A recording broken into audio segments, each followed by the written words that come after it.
આજની આ યુવાન પેઢીમાં એક નવો ટ્રેન્ડ આવ્યો છે. ઘરેથી છોકરા છોકરી ભાગી જાય છે ને લગ્ન કરી લે છે, ને લગ્ન કર્યા પછી પાછા સોશિયલ મીડિયામાં ઓલી જે છોકરી હોય છે વિડીયો નાખે છે અને એમાં ખુલ્લેઆમ કહે છે કે મેં મારી મરજીથી લગ્ન કર્યા છે, આ છોકરા સાથે લગ્ન મેં મારી મરજીથી કોઈ પણ પ્રેશર વગર કર્યા છે, અને જો આ છોકરાને અથવા એના પરિવારને કાંઈ પણ થશે તો એના માટે જવાબદાર મારા માતા પિતા છે. જરાક વિચારો તો કરો, આ ઘડીભરનો જે પ્રેમ છે એ ઘડીભરના પ્રેમ માટે પોતાના મા બાપની ઉપર આવું લાંછન નાખે છે, અંતે મા બાપને તો ઝેર પીવાનો વારો આવે છે. પણ આજની આ મૂર્ખ પેઢીને સમજાવે કોણ?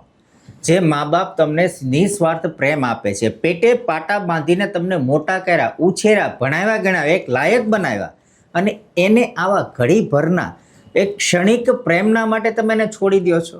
કંઈ પણ વિચાર્યા વગર ગમે એવું સોશિયલ મીડિયામાં પણ નાખી દો છો કે જેથી આ મા બાપને પોતાના કુટુંબમાં નહીં આખી દુનિયામાં હેઠા જોયું થાય. એટલે હવે મને એ નથી સમજાતું કે આજની આ જે મોડર્ન જનરેશન, જેન જી કહેવાતી આ જનરેશન જે આવા વિચારો લઈને ફરે છે, આગળ જઈને એનું શું થશે મને તો નથી સમજાતું. તમને ખબર હોય નીચે